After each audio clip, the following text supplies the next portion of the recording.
Hey, what's up everybody? My name is Steve's Gone Crazy, and today I thought we'd play a kind of interesting game I found on the Steam free-to-play games. It's called Trick and Treat. It's a visual novel. I'm not really sure how long it is, so I don't know if I'll make it through in just one video, or it might take me a couple of videos, but we'll see. Alright, let's get this started up. There wasn't a lot of options in the settings menu, so I wasn't able to change a lot, so some of the stuff is getting cut off, as you can see, but it looks like it pops up when you mouse over, so. The sound of our steps, combined with that of the occasional nocturnal animal, is the only thing we can hear.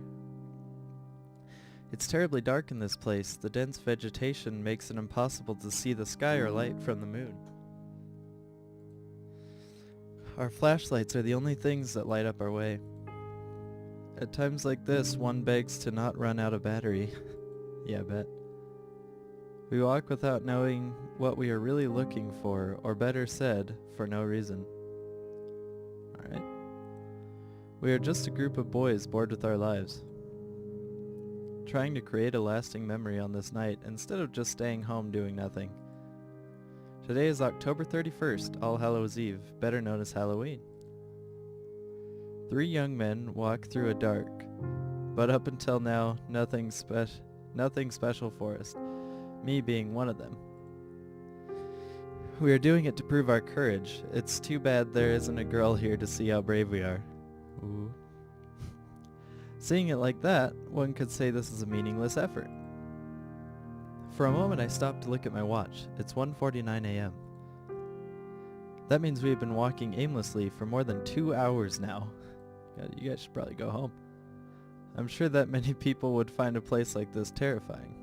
Looks a little spooky. But once you get used to it, the fear disappears, making it feel like normal.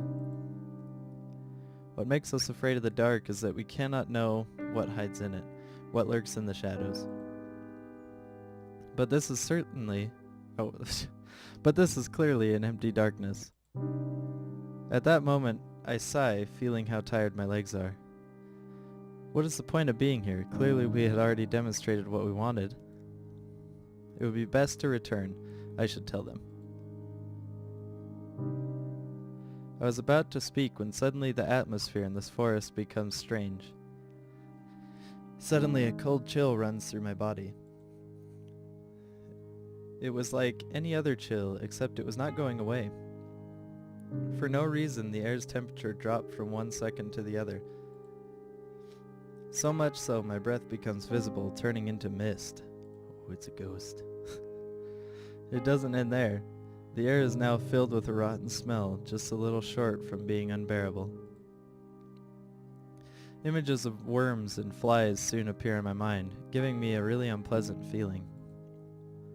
We all stop at that moment. Axel, what's happening? I asked, confused, while turning to look at my friends. By the expression on their faces, it was easy to know that they were just as lost as I was. It was then that we heard footsteps nearby that did not come from any of us.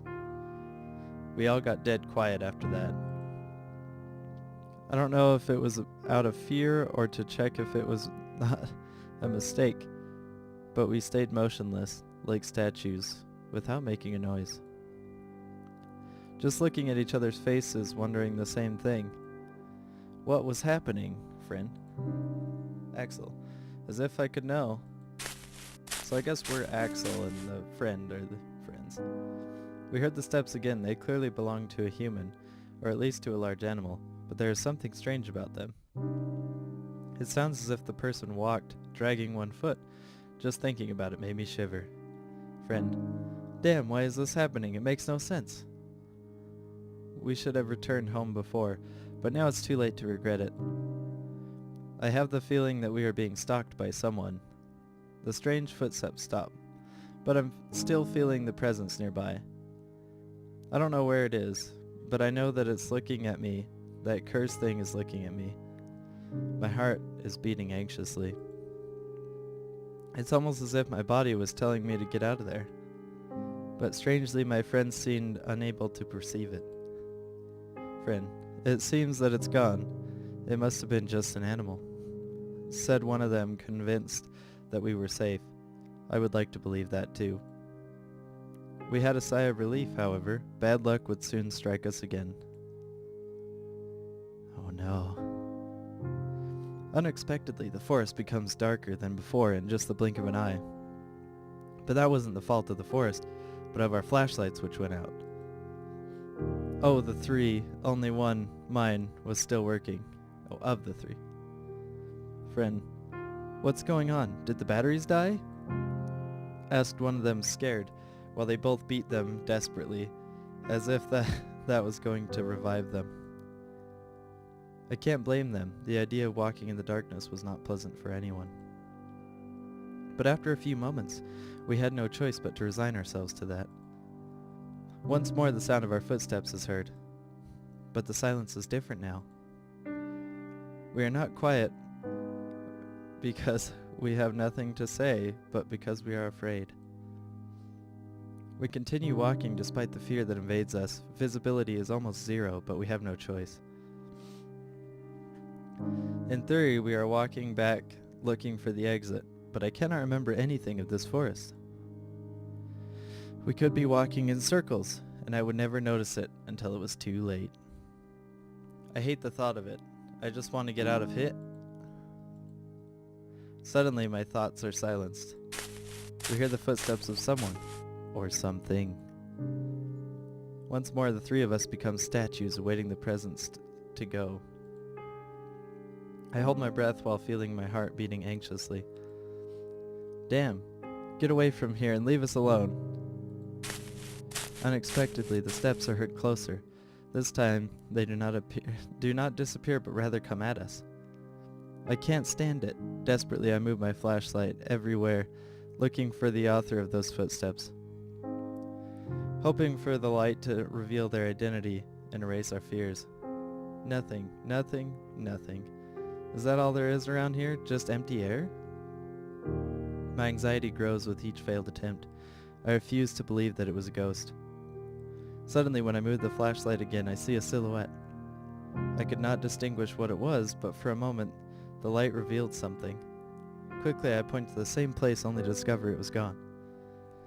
I hold my breath anxiously. It was not an illusion. I am sure that I saw something. It was then that I hear something nearby. Without even thinking, I aim the light towards that place. What I found leaves us paralyzed with an expression of disbelief on our faces. A cat. It is a white cat with eyes of intense red which stands before us. Her look is not the friendliest, to say something. Somehow, I get the feeling it's a female cat. Oh, alright. Suddenly, she lets out a thunderous meow that leaves us terrified. It sounded more like a lion roaring than a simple cat. The echo of her meow is heard throughout the forest, making it sound more sinister than it should be. It was then that suddenly an inexplicable force hits us three. Whoa. I fall to the ground, and little by little my eyelids close. The fatigue becomes unbearable. I lose consciousness on the ground of the forest without knowing what was going to happen with me. Interlude, before night falls.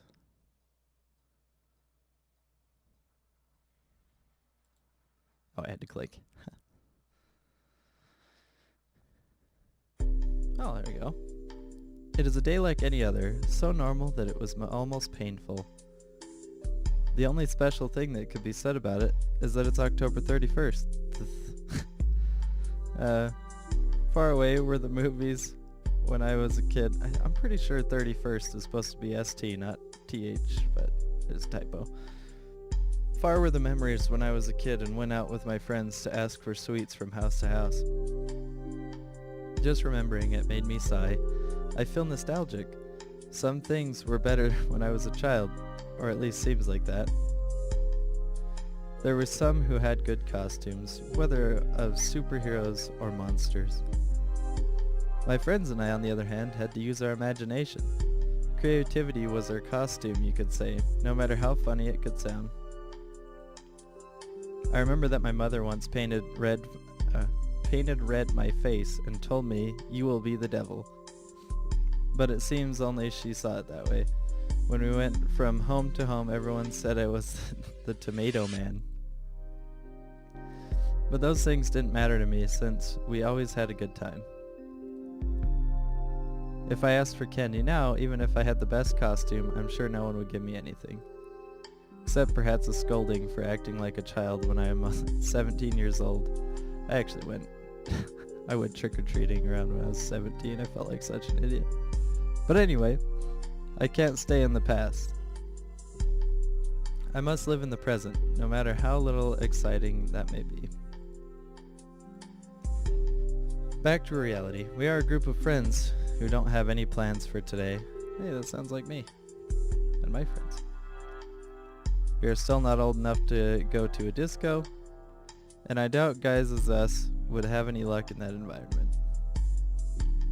The other option would be to go to a party, meet girls, and have fun.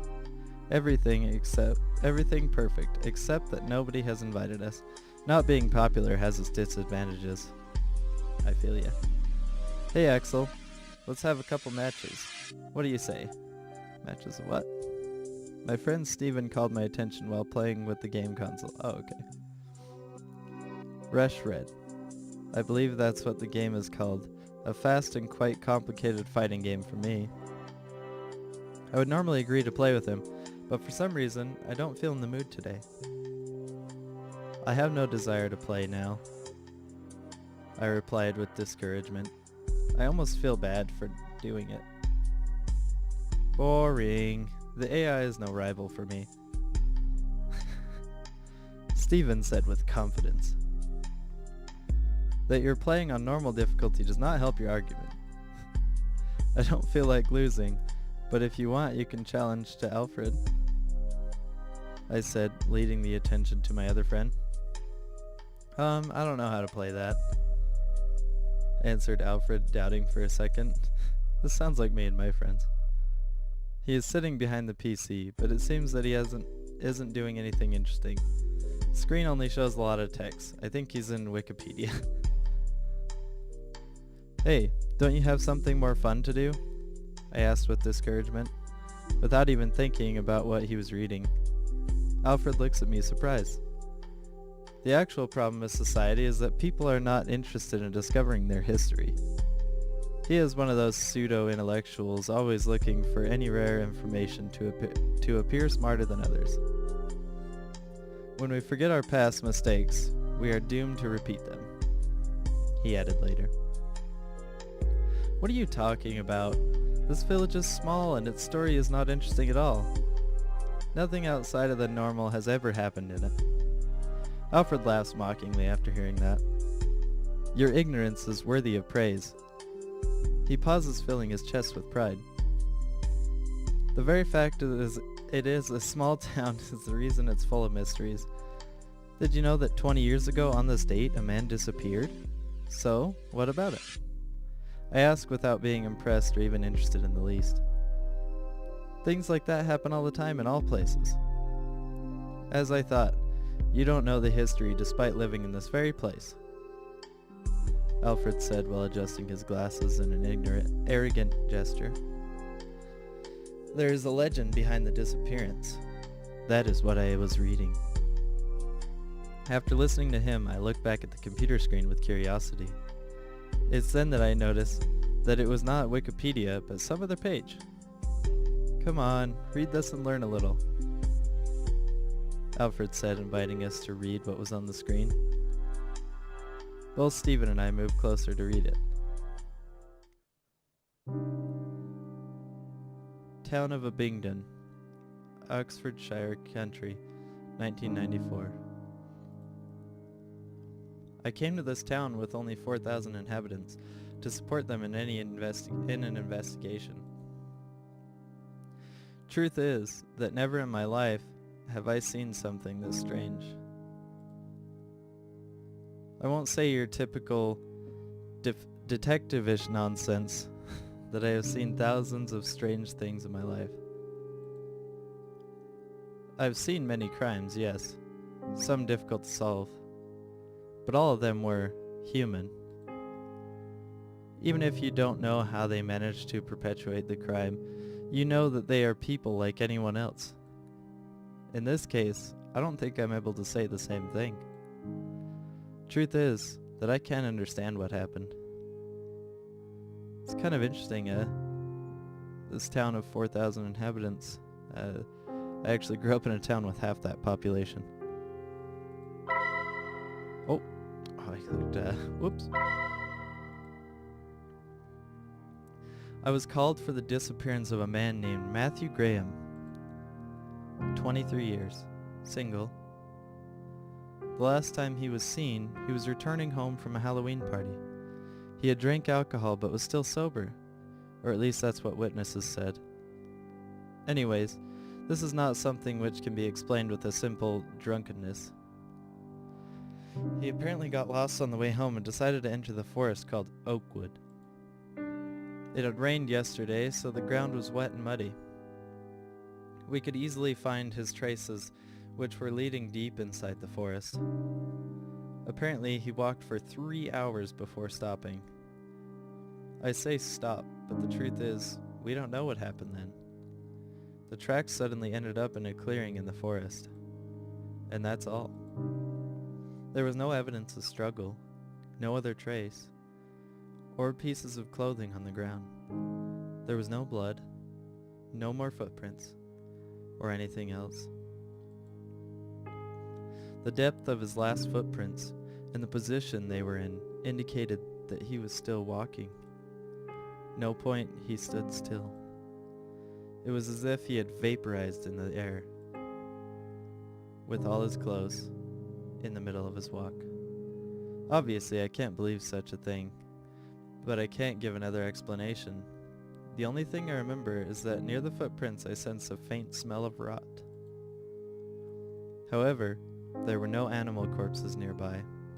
It is ridiculous to think he suddenly started to decay and became earth. In the end, the case was closed in just 3 days. With no evidence of any kind, we couldn't say anything but that he decided to escape from the village. However, while officially there was no more to do, I couldn't sleep in peace. Thinking about what could have happened to him took away my sleep. In my mind, I thought all sorts of theories. Like maybe everything was a plan developed by Matthew. But in the end, they all seemed impossible. I decided to investigate more on the issue.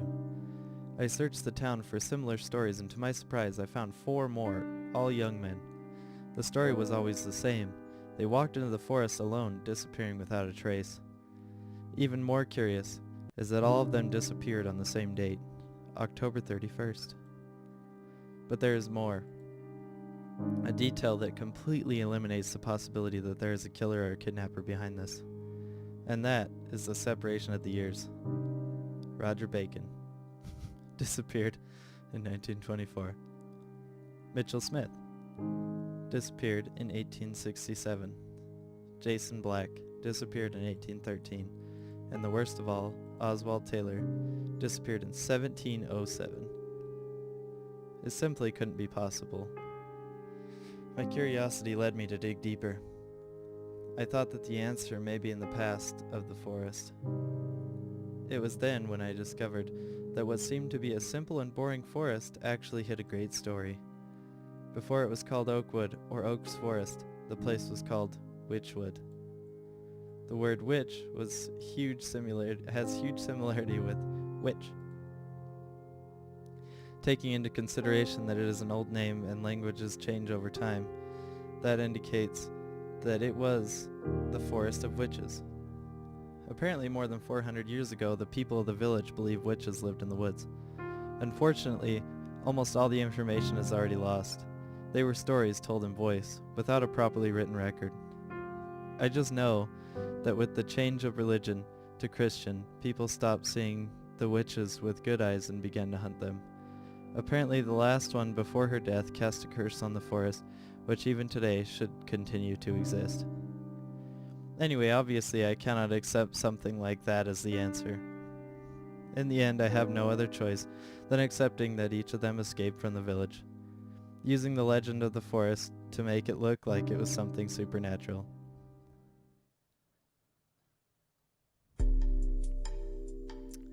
Alright, well this has been really cool. I'm actually really impressed by this game. I kind of expected it to be not nearly as good as it is. I mean, yeah, there's a few typos here and there, but the, you know, the writing, the actual story part of it is really getting me interested. So that's all the time we have for today, but I think I'll be playing some more of this in the future, and I'll try to release some more videos about it.